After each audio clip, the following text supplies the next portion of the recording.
So excited. So this is a very special day, and we are going to reveal the cover of Tana's brand new book, The Relentless Courage of a Scared Child. And I'm so proud of her for doing this. It's been a very long time in coming. Do you want to show? Yes. So this is my book cover, Relentless Courage of a Scared Child. Hopefully you guys can see that. Very excited. And she's very happy about it, even though I had to twist her arm. You did. You had to nudge me. For years to nudge me to write, drag you kicking and screaming. So it's really awesome. I'm so proud of her. The book debuts January 5th. Up for pre-order now. We've got the pre-order page up at relentlesscourage.com, and we have all kinds of fun stuff for you guys. So we're super excited about that. My team has been working incredibly hard, so I just want to take a moment to thank everybody for how hard they have worked on this. It's been pretty amazing. It's an amazing effort, and it takes a village when you write a book. As you know, you've written 42.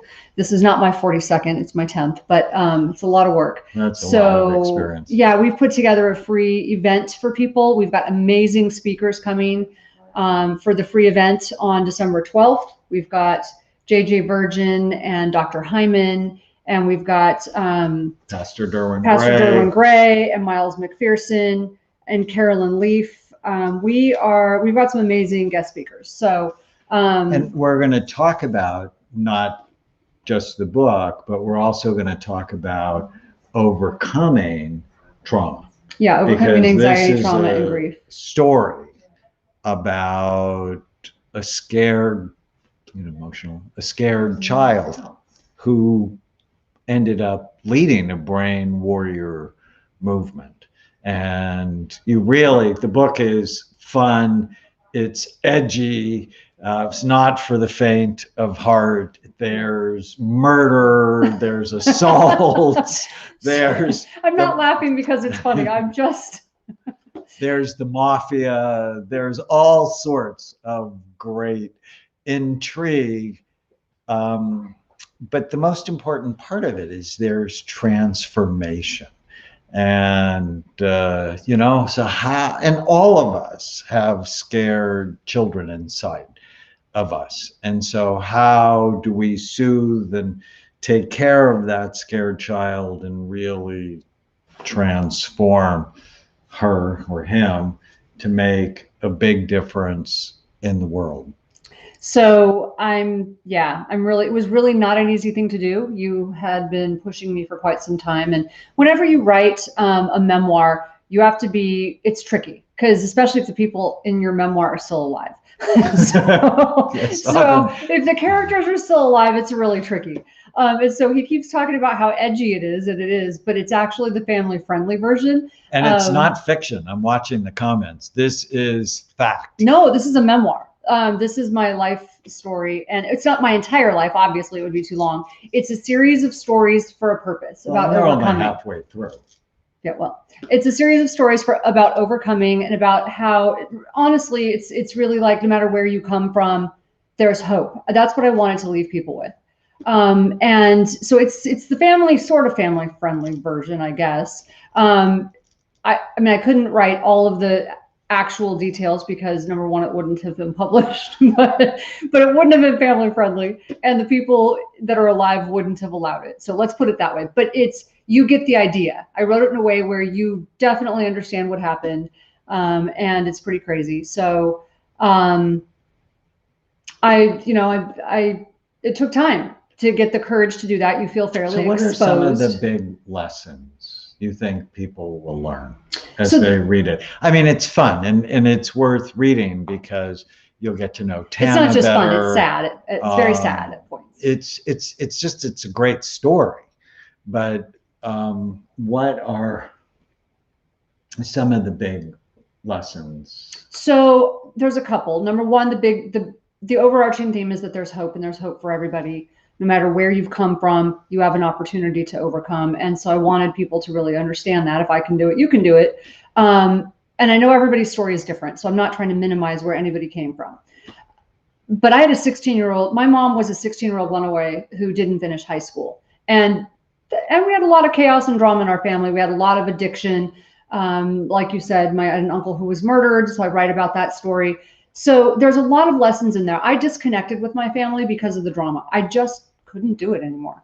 To be quite honest with you, when you grow up with that much chaos and just nonstop stuff, there's a point where you're like, if I'm going to survive this, I'm going to pull away. The only person I didn't really pull away from was my mom, because my mom, she's kind of a butt kicker. And so she wasn't perfect. It was hard. There was a lot of stuff that, obviously was very challenging, having a mom that had to work 3 jobs and left me alone a lot. I was a latchkey kid. But the fantastic part about it is, in pulling away from those people, it took a long time to realize that I was really building walls, building facades, and that it took me a while to realize. Well, it took you actually. So, oh no, here's a note to everybody listening and watching right now. If you want to stay disconnected from people and you want to keep your walls up, don't marry a psychiatrist. That's my tip for the day. So he kept wanting to have everybody in my family come back into my life, and he wanted to see their brains and he wanted to fix them. And I'm like, no, you don't understand. This is like Jerry Springer material. We don't want to do this. Which is my day-to-day life at work. Yeah, but you do it for work. This was my life. There's a difference between doing it clinically and doing it personally. So, so the big lessons were, when I did finally reconnect with some of these people, I had no idea how much the healing would be for me. The help was for them. The healing was for me. I argued with God. That's a big theme. Yeah, I really argued with God. I didn't want to do it. I kept telling God he had the wrong person. You kept telling me God had the perfect person. And the big lesson over and over again was the help was for them. The healing was for me. And I almost deprived myself of that healing. And so that was really important. And then another big lesson is that behavior is complicated. Easy to call people bad, much harder to ask why. So we almost called this book One Less Scared Child, which I like the current title a lot. It's, yeah, Relentless. I love One Less Scared Child. And that's how you open the book. So I opened the book. The way that this all started was with an epiphany. So it started because, Jared said, hold on. He said, you're going to love my family. Yeah. So if you're like me, I think of myself as garden variety dysfunctional. My family was just sort of garden variety dysfunctional. But when I would watch Daniel's face, and he's just got this look that psychiatrists have. And I'm like, you're in that look. Like, you're enjoying this way too much. And he's analyzing me, and he's like, there's nothing garden variety about all of this. So, but when you grow up with that, it becomes your normal, and you begin to think it's normal. Oh, Salvation Army, yes. So I was called to I was asked to help change the menu and the food for one of the largest chemical addiction recovery programs in the country. And I agreed. I'm like, that's really cool. That's right up my alley. I love helping people with nutrition. And so I said, yes. He was going to help with the people. I was going to help with the menu. And then the leader, who had gotten really healthy doing my program, said, no, I need you to help them. I want you to come talk to them, to the people, the recovering addicts. And I'm like, no, I can do the menu. I can't work with the people. And I didn't realize until that moment, actually, how judgmental I was. I didn't realize until that moment how much anger and hurt and that I was still carrying from my past. I had an uncle who was a heroin addict.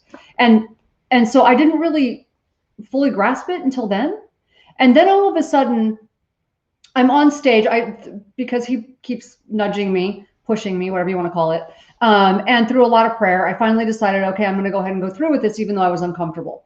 And so I'm on stage. I'm actually fairly resentful. I'm fairly judgmental. I'm standing on stage. And I realize, I'm judging them, they're judging me. And we have this amazing breakthrough moment. And I'm praying on stage that God will just help me somehow break through my own judgmental thoughts. And it strikes me, I have this epiphany, that we were all just scared children at one point. We were all in the same boat. I don't know why some people turn left and some people turn right. That's above my pay grade. I just don't know. But what I do know is that at one point we were all in this same boat.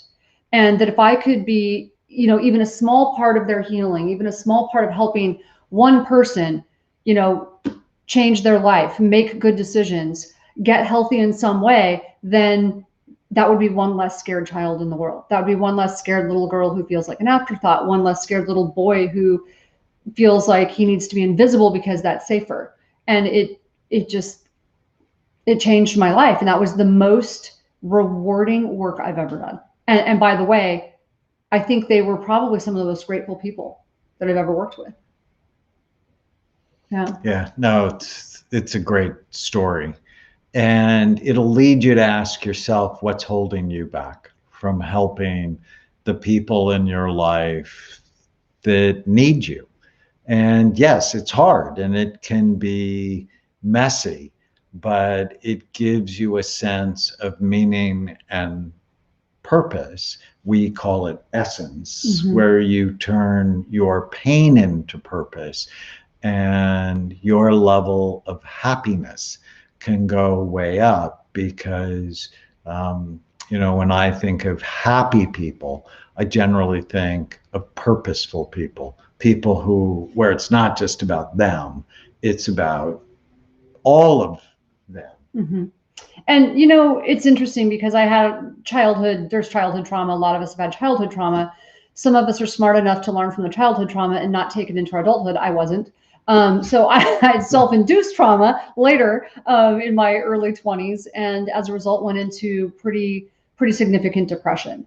So, I think it's really about just the cycle of life and overcoming and grace and, how behavior is complicated, and it's easier to call people bad and harder to ask why. And there's incredible stories of forgiveness and overcoming and learning how to question your own thinking. Yeah. So I think that was a big deal.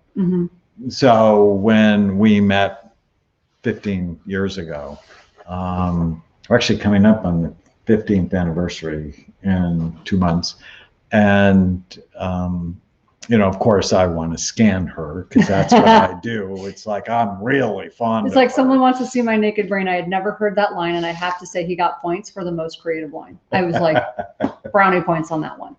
Yeah. So I wanted to see her brain, and she has a great brain. But when you grow up in trauma, your mind often is not programmed in the most helpful way. You're programmed for anxiety, you're programmed for fear, you're programmed for always watching for the shoe to drop, which can just steal your joy and your ability to connect. And you tell this story in the book of going to Esalen. So one of the first things I did was introduce you to my friend Byron Katie, and it was just literally transformative when you realize you don't have to believe every stupid thing you think. And I remember when we were there at Esalen, and you're like, no one's going to know me. No one's going to know my story. I was the queen of facades. Just do the makeup, do the hair, put the clothes on. No one will see how messed up you are. That, don't marry a psychiatrist, especially one that wants to change the world. Yeah, no, I was convinced that if I just had enough makeup and clothes and, the paint and lacquer, if you will, no one would see how messed up I was. And yet, that's the first time someone had came up to you and said they had an eating disorder, and you said you did too. And I'm like, did you just say that? Yeah, I couldn't ever talk about it because it was not the perfect image. Yeah. And does having to be perfect, is that easier? It's freaking exhausting. Okay. Is that easier than being authentic?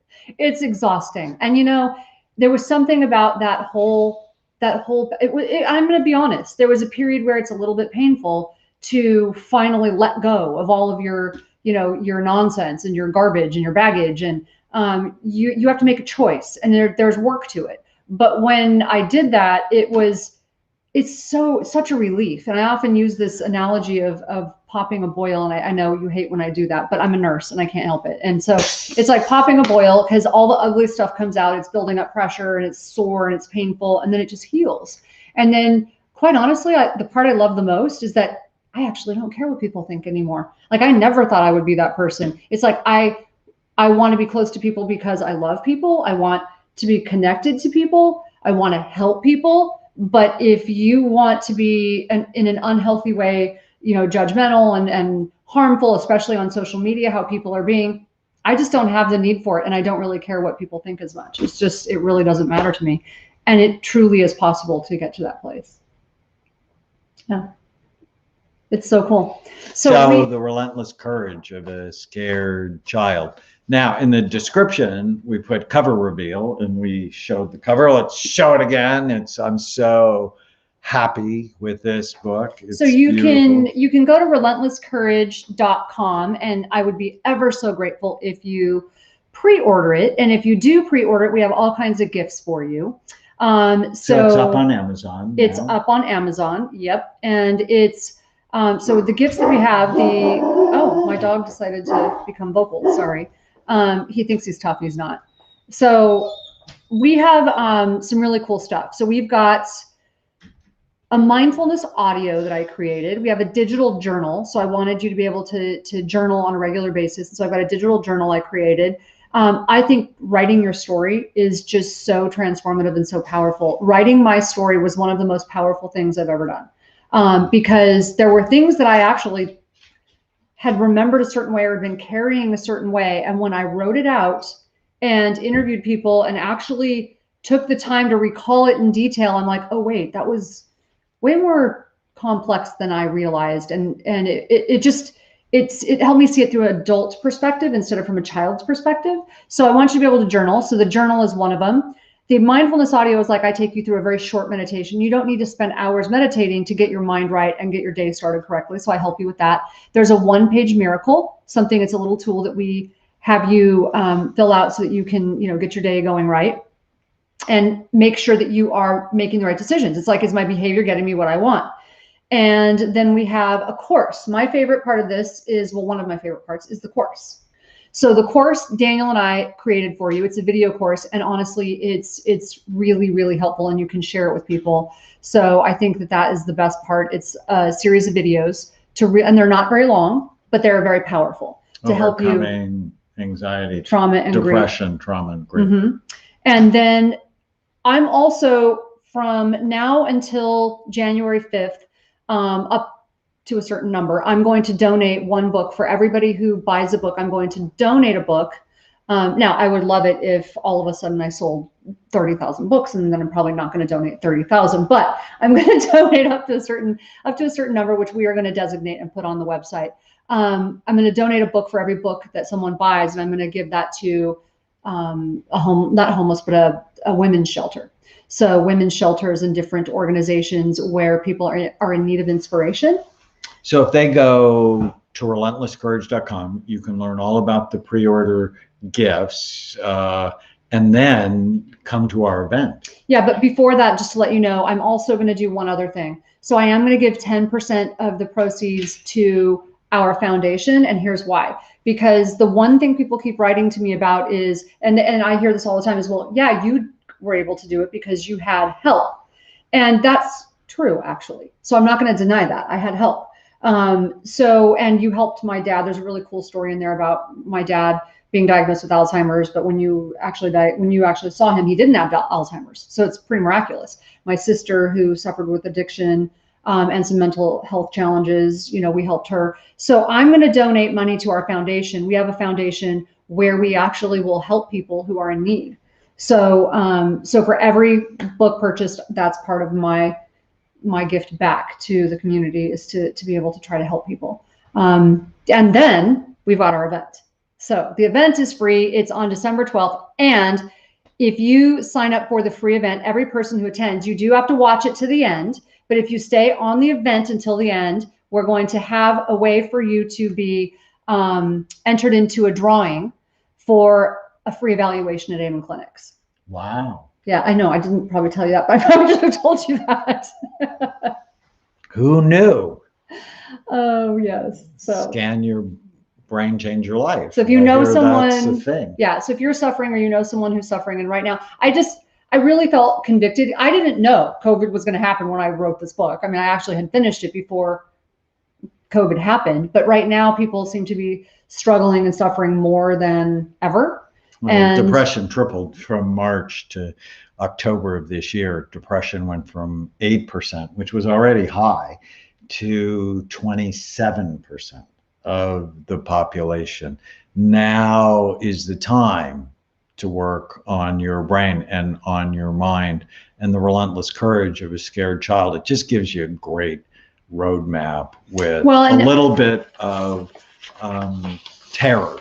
So if I could, I have to tell you, the part that surprised me about this is that the endorsements for the people who actually read the book. What surprised me is I really thought that it was going to be more geared toward women, just because I'm female.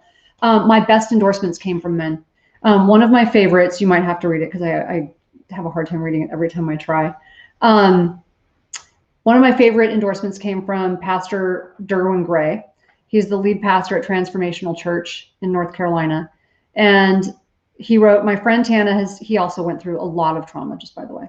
So my friend Tana has done a brave thing. She opens up her life, a life the evil one thought he would destroy. As you read her story, you will see how Jesus heals and repurposes our hurt so we can become beautiful and powerful. This book is going to help a lot of people. And there are just so many great endorsements like that. And I have a couple from men who had gone through pretty abusive had lived in abusive homes that that just gave me just powerful feedback. So this is not just for women. And if you have suffered or you know someone who has suffered, my inspiration for this was, if I could set my own pride aside, my own fear of being vulnerable, maybe it would inspire someone else to get well.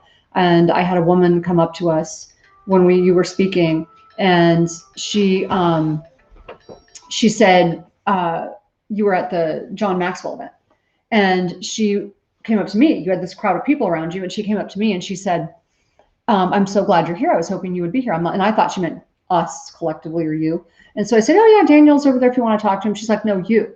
She's like, I've been following you and I've been listening to everything you guys have out, and I read everything you write. And she's like, and I pray. And she starts crying. And she said, I've been praying that God would do for my life what he did for yours. That if you can do it, I can do it. And I was so shocked because I thought I haven't really told people very much. And so that was when I decided, maybe it's time. Maybe it's time to do this. So. Well, join us for the events at December 12th and go to relentlesscourage.com. We're so You can grateful also go to that you tune in. tanaamen.com to sign. You'll find all the information for the event. Relentless Courage. It's also wherever books are sold. It's on Amazon, or you can just go to relentlesscourage.com. Great. Thanks, everybody. Thank you so much.